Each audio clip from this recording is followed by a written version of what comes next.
Welcome back. Yesterday, Hoosiers around the state made their voices heard in the midterm elections, and this morning we are breaking it all down. Joining us again is political expert Abdul Hakim Shabazz. Abdul, good morning to you. Good morning, my friend. Always good to be here. All right, let's go ahead and start with the Indiana race for U.S. Senate seat between Republican Todd Young and Thomas McDermott. Some people thought it would be close. Some polls showed it would be close. It was not. Why do you think? I think at the end of the day, when it came to the issue between the issue of abortion and voter integrity versus gas prices and inflation, Hoosiers chose gas prices and inflation. At the end of the day, Hoosiers chose their pocketbooks, and Todd Young really focused and hit those pocketbook issues, which what a lot of Republicans did, which is why they did technically so well. Also, I think the fact that Todd Young had the fundraising advantage, that helped too, and also the Republican get out the vote efforts as well. All right, now to Secretary of State. Basically the same thing with the Republican dominating. What do you think about that one with Diego Morales fairly easily winning?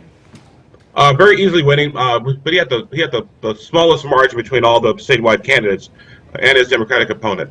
Also, the fact that a lot of those rural Republicans, sort of outside the central Indiana donut area, voted for Diego and voted for a straight ticket. Now, please note, because of those possible voter fraud allegations, Diego may not be in that office for very long, because I know state police are looking at whether or not he may have violated state law by voting in one place but living in another place. So I keep an eye out on that one, because he may not be in that office very long, and Governor Holcomb actually had to pick his replacement. Okay, it was not a clean sweep. Democrats did win for prosecutor Ryan Mears, basically serving another term. Why do you think voters gave him another shot at this? Once again, I think the money advantage that Mears had early on, and it took Cindy Carrasco a while to get her name ID out. So that was kind of point number one. Point number two, Marion County is a very Democratic county. It's just that simple. And so Cindy did fine in the sense that she got over 40% of the vote, but still it wasn't enough for her to get ahead.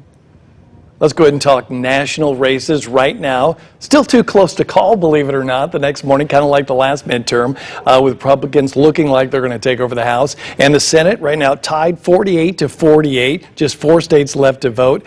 But this is certainly not the red wave that a lot of people were predicting, including Democrats who thought it wouldn't be this close. I didn't think necessarily there'd be a red wave. I also didn't think it'd be a red wave or a blue wave. I think there's sort of like there was sort of a red cross current and a blue cross current, so to speak, which is what we saw. Republicans they had their wave, so to speak, but Democrats in early voting built those firewalls, which is why we're sort of at the same point where we are right now.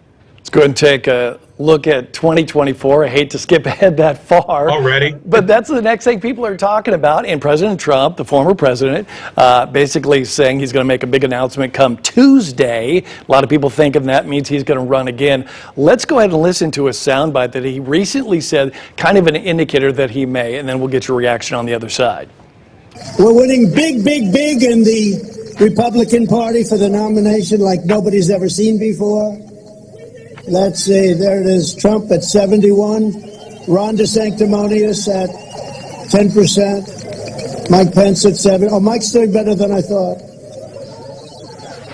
Yeah, those were a couple of indicators because like in 2016, one of the key things he would talk about is popularity and the polling. Not sure where that poll came from, but also giving his opponents nicknames. You heard the newest one, Ron DeSanctimonious. But in a situation like this, Ron basically really won big last night. Do you think that's going to allow him to basically stand up to Trump? I think so, because number one, Florida is a Republican state these days, and Ron DeSantis had to win and had to win big in order to pursue his aspirations for running for the presidency. Now, granted, 2024 is a long way away, and anything can happen between now and then. So there's that point. Number two, Trump is still the figurehead of the Republican Party, so to speak, although not as much of a leader as he was before, because folks are getting sort of tired of him. So he's hoping that the third time will be a charm, but I think probably 3 strikes and you're probably out. Should be very interesting, as usual. Abdul Hakim Shabazz, thanks for being here and giving us basically your take on things.